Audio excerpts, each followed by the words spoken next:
The predators I catch come in all shapes, all sizes, and all ages. Like this creep pushing 60. But Charles Lawrence isn't looking to hook up with a 13-year-old girl. He's looking for a boy. He says I live alone. Okay, I'm alone. Lawrence doesn't know it, but he's the latest guy I've caught in our all-new investigative series, Hansen vs. Predator.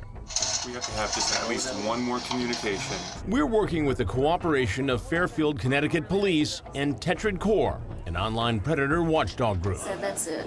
In our sting house, we've hidden more than a dozen cameras. We've even placed a microphone underneath a leaf. Lawrence is well educated and apparently very well off. He lives in Fairfield, a jewel of Connecticut's Gold Coast. He's an accountant. He works as a commercial real estate broker.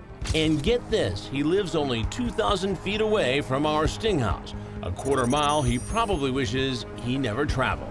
Hopefully Lori can get this guy back on the feed. I don't care what she says. Lori from Tetrad is texting Lawrence as our on-site decoy looks on.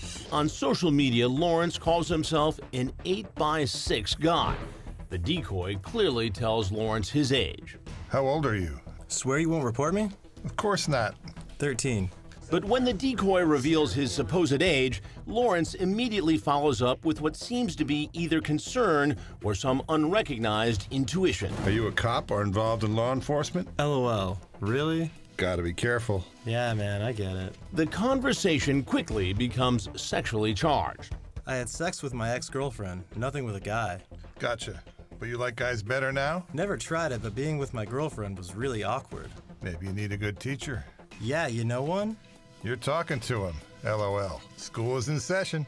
Then the lesson turns even naughtier as Lawrence talks to our decoy about hardcore gay porn. Do you watch porn? Yeah. What do you like to watch? Yeah, what do you like? Mostly gay porn and some bi porn. But the exchange gets so graphic, we can't reveal the remaining text. Finally, Lawrence arrives, and the sting is on. How you doing? Good. Just come in.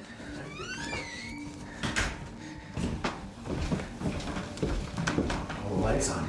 I know, it's getting dark out. It's supposed to rain, it's hurricane. You want something to eat? No. I know. You can take a seat. Well, you want a drink? You want some water? Yeah, that'd be great. You want water? Yeah. Yeah. How's your day been so far? Good. Yeah. Here you go. Some laundry done. So did you bring anything? Oh, I have in the car. You have in the car? But before he can retrieve something from his car, Lawrence is about to get a big surprise. No, Chris. And if he thinks he's in for a shock, so am I. What are you doing here? Something strikes me. He looks familiar. And what cops say they found in his car that will turn your stomach. Charles Lawrence is a well-to-do real estate broker in the Connecticut suburbs. How you doing? Good. Just come in. He believes he's come to this house to meet a 13-year-old boy after exchanging salacious text messages like these. Just got out of the shower. How was your shower? About to do the same. Hot and wet, LOL. And hopefully soapy. LOL. But for this agent, there is no open house. And his best sales pitch is about to strike out. I've caught more than 300 predators in the last decade, and some of them even know me from TV. No, Chris. What are you doing here? But this is the first time I've caught anyone who I know. The second Charles Lawrence walked in the door, I thought, I swear I know this guy from somewhere. Now I'm watching from the monitor in the other room as he walks in, and something strikes me. He looks familiar. I couldn't put my finger on it. And it dawns on me that this was a fellow I had met on the commuter train years ago. Knew his name. He was in real estate. And here he is in our kitchen trying to hook up with a 13-year-old boy. When Lawrence sees me, he bolts, gripped in sheer panic. What are you doing here? Chris, please. I know, but you have to explain this to me. Come here, man. He runs out the door. Now the man I know from the train is about to be derailed.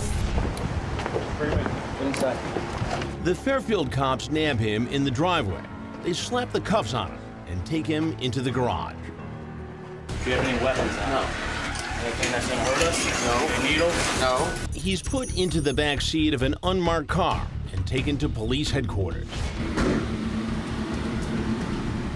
At the station, he tries to hide his face with a hoodie, but there's no escape from our cameras. The Fairfield police chief gave us rare access in the back rooms of the station, so you can see the booking process up close. Anything you say or statements you make may be used against you. Lawrence empties his pockets and cops frisk him. They take his mugshot. He's fingerprinted, and he gives his consent to allow cops to search his SUV. Want me to, I'll do this side? Yeah, that's fine. Cops find cigarettes, condoms, and a gay porn video called Seattle Bareback Boys. Lawrence is taken into the interrogation room. He signs away his right to remain silent. You know, I mean, Chris Hansen is actually, I know him, he's a friend of mine. I commuted with him on the train for years. And that's more of an embarrassment than anything. I've seen Chris's show before, so I understand you've seen Chris's show before, and unfortunately, this is the way this is played out. No, Chris. What do you mean Chris Hansen in the kitchen? There's no way. Is it your understanding you were going there to see and talk to a 13-year-old? No. No. Okay. Well, that's kind of why. That's kind of my intention at all. I would never do that. But the detective tells him he had to know he was doing something wrong. There would be no reason for you to ask this then. Right. Are you a cop or involved in law enforcement? They respond back, laugh out loud, really? And you write back, gotta be careful. Right. I would never. They write back, yeah, man, I get it. So the problem you're gonna have with your explanation is if you thought legitimately that the person was 18 and you thought that you read the number 18, at that point, from what you just said, in your mind, you're really alleviated of any concerns about dealing with a minor or anything like that. Not true, because again, people could say they're 18 and they're not. But you didn't say that. You just asked, after finding out, after the age was written, which was 13, you're claiming 18. After Right, that number was written, Yeah. you move forward with some other back and forth, which I can read. I'm looking to get away from that. Okay. But then you clearly are right. But I Are do you that law with enforcement or a cop? I do that with everybody because I don't understand why be in trouble with anybody. I don't understand why you would write that or be concerned about that if in fact you thought you read the number 18. 13, I would have shut it right down. I would have blocked him right then and there. Charles Lawrence is old enough to be this kid's grandfather. Yet he exchanged some raunchy text messages offering to teach the young boy about sex. I had sex with my ex-girlfriend, nothing with a guy. Gotcha. But you like guys better now? Never tried it, but being with my girlfriend was really awkward. Maybe you need a good teacher. Yeah, you know one? You're talking to him. LOL. School is in session. And you won't believe his explanation for trying to hook up with a 13-year-old. He blames it all on his eyesight. I thought he told me he was 18. Okay. Okay. And So you thought you were well, meeting an 18-year-old. My eye got scratched, so I can't wear my contacts, so I'm wearing these glasses. And I was downstairs, having a cup of coffee, and my glasses were upstairs. And I'm looking. I thought he said 18. I swear to God, I would never, ever in my entire life meet a 13-year-old. I can say to my own self, it's disgusting. Okay. All right, that's not, So consenting adults is a different story. I could show you that I was at my ophthalmologist yesterday, an eye doctor, that I have a scratch on my eye as to why I'm wearing these glasses and why I didn't see that correctly. I can show you. I can show you if you want to see. It says 13. I can't even read that. Okay. But I thought it said 18. It says 13. Okay. And that's fine. Some people, they say they're 18 and they're not. The detective's not buying it and explains the charges. The charges are criminal attempt to commit risk of injury to a minor, criminal attempt to commit sexual assault in the second degree, and enticing a minor. The bail is set at $75,000. Lawrence decides not to fight the charges. He pleads guilty. When Crime Watch Daily went to his sentencing at the Fairfield County Court, Lawrence entered through the employee entrance in order to avoid our cameras. Inside, he reportedly told the judge, "I am not a pedophile. I use poor judgment, but I have never seen, used, or downloaded child pornography in my life." He got 8 years, suspended after serving 2 years in prison, and he has to register as a sex offender when he's released. That tough sentence is just fine with Fairfield Police Chief Gary McNamara, who is working hard to keep predators out of his city. That's a pretty stiff sentence for a first-time offender. Well, yeah. Well, some would say it's not stiff enough, Chris.